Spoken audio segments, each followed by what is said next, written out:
Welcome back, Taurus, to 12th House Tarot Reading. My name is Mouse. I'm your host. This is a general reading for the sign of Taurus for the week of December 1st to the 7th, 2025. Welcome back, viewers. Welcome, first-timers. We do a past, present, and future spread with clarifiers for each. Take what resonates, leave the rest. We just pick from the top of the deck, my friends. So let us go. 10 of Wands, Knight of Cups, 6 of Pentacles. So let me get these somewhat lined up into the camera here. There we go. All right. And on the bottom of the deck, the energy is 2 of Pentacles. So for me, that energy is come see, come saw. I feel like it's like this fluid, like, oh, do I go here? Do I go here? It's not, it's a decision. I feel like we need to take it a little bit more serious than the character on the card is portraying, but I feel that once we do make that decision, Taurus, I'm a Taurus as well, that we're solid in it, okay? Some people might, as I just inferred, see us goofing off or whatever, but it's a really, it could be serious. Like, it could be life-altering. So let's keep that in mind, right? Choices make changes. So even if we're choosing A, we're not choosing B, and that's a reality then that doesn't exist in our timeline. So what do we want to do? I sit here and I look at this 10 of Wands and I'm like, buddy, I want to put that down. That's too many wands to carry all at once. I might be able to physically do it, but at what expense is the thought coming to my mind right now. And that's in the past. In the present moment is the Knight of Cups. Steady as you go. They have their shield, their visor up. It's not in attack position, right? So they have clear vision of where they're going. They are moving forward cautiously, but with conviction. And then in the in the future position, we have the 6 of Pentacles. It's one of discernment. It's one of philanthropic and giving and caring, and being in community and like a head of community. So we'll see how that goes. We'll see how this plays out. Let's come back here to the 10 of Wands and what other cards are in this row. 3 of Swords, the Knight of Wands, and the 2 of Swords. Interesting.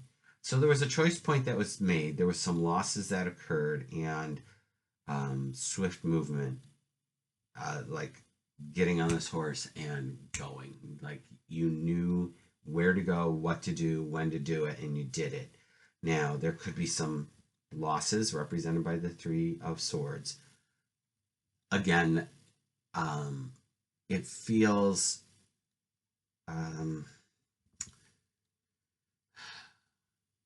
I mean, loss is loss. It depends on what kind of loss it is, right? Did you lose a bet? Did you lose your house? Or did you lose a loved one, right? That's the gamut of it.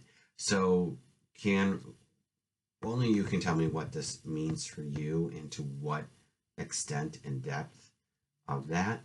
It just feels so heavy in the front of this row. So heavy with these 2 cards. And then the Knight is saying the path is clear, but then the 2 of Swords is saying, which way do I go, though? So a decision had to be made. And it may have been obvious. Here's a good statement. It may have been obvious to other people instead of you, who may have been in the dark with the blindfold on, not sure what's going on, right? So there's a possibility. This is a mixed bag on this row of moving, of sorrow, of carrying too much, of letting go, of making a decision. But again, the beauty about this is that it is in the past. I think it would behoove you to remember the lessons learned.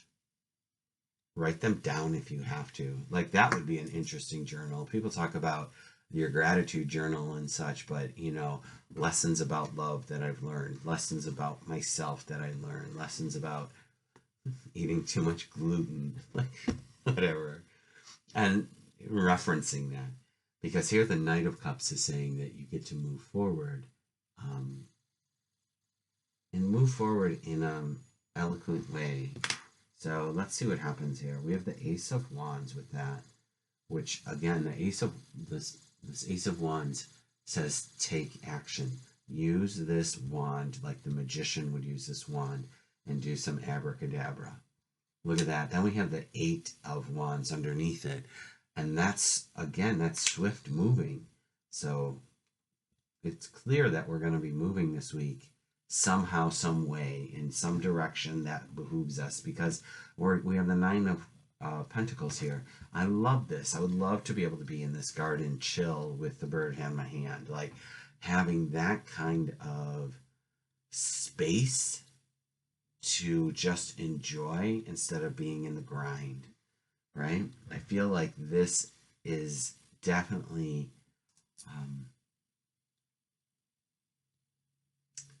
a week that will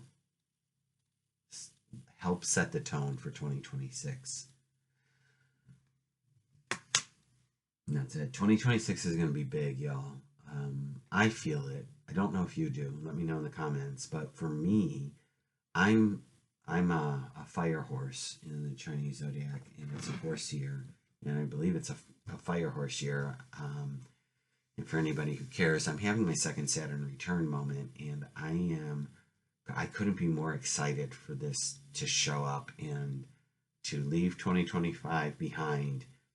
Just take the lessons I've learned and just compound any goodness that I acquired and build upon it. So that's where I'm at with when I'm reading this. I know that I'll look at a reading for whatever sign through my own lens. And honestly, I'll admit, I'll be the first to admit if my lenses are scratchy, right? Like, what do I see? What am I making up? But I try to be very broad in the reading, and then sometimes it's like, oh my God, stuff's happening, kids. Let's do it.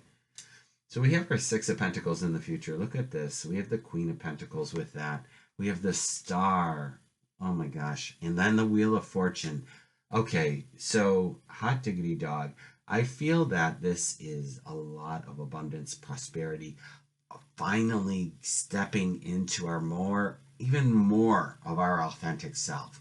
Like, if you want to wear sequins, wear them. If you want to wear fedoras, wear them. If you want to wear cowboy boots, wear them. Like, don't play small anymore. And I have to tell you, if you're one of my listeners and you're still in your 20s and your frontal lobe is still developing, if I could give every 20-something a vaccine that says give less F's about what other people think about you and be your authentic self, I would love for you to be able to shed that, to be like needing other people's approval, needing to click in with a certain group of people,